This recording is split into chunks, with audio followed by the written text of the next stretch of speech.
Rise and shine mga ka-RSP, narito na ang gabay, patnubay, paalala at prediksyon ngayong araw mula kay Master Hans Kua.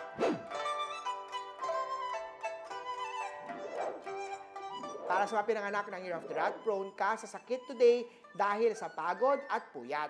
Kung may nararamdamang sintomas, magpakonsulta na agad kay Doc. Makakatulong ang Holo, Hulu, Holy Gourd kontra sa mga sakit. Wear agate beads na mga bracelet, anti-sickness charm at mga amulets. Red at 1 ang swerte kay Year of the Rat. Huwag masilaw sa laki ng sasahurin. Alamin din ang haba ng working hours mo. Baka mapasubo ka sa mga shift na magpupuyat at mapapagod ka. Or worse, aabusuhin ka dahil sa masipag ka. Blue at 1 ang swerte kay Year of the Ox. Make sure lang na panindigan ang mga pangako para hindi masira ang reputasyon. Do not bite off more than you can chew. Orange at 2 ang swerte kay Year of the Tiger. Paluwagan is not the answer to your money problems. Hahabol ang problema sa'yo later on. I-deposit ang pera nyo sa bangko, invest wisely sa mga reputable sources. Purple at 5 ang swerte kay Year of the Rabbit. Maglagay ng Tibetan salt lamp sa bahay-opisina to dispel negative energy ng mga dala ng labas-masok sa lugar mo. Burn incense para maka-attract ng swerte. Red at 9 ang swerte kay Year of Dragon. Huwag lumipad ang isip sa alapaap, lalo kapag pumipirma ng mga contract or mga deals. Iwasan mandaya para ma-attain ng success. But yan Blue at 4 ang swerte kay Year of the Snake. Ito naman, say of the horsey, maging maingat at posible sumama ang loob dahil hindi mo sila natitreat o napapautang.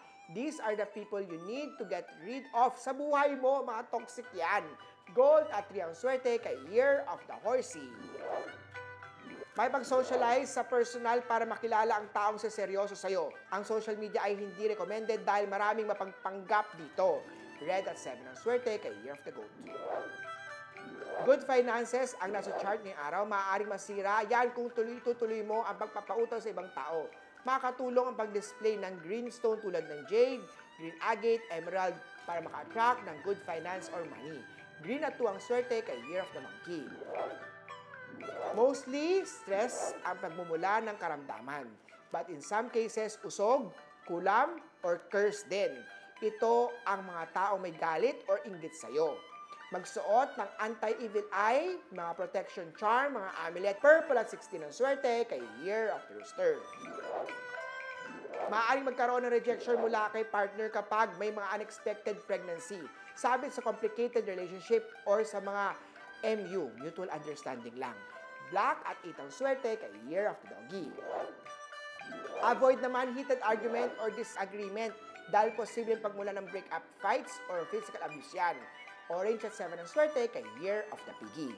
Huli po, ito po yung mga gabay, patnubay, palala at prediction lamang ni Master Hans Kua. Nasa inyo mga kamay, nasa lalay ang inyong tagumpay. Kaya always be positive at i-claim ang mga swerte mga ka-RSP.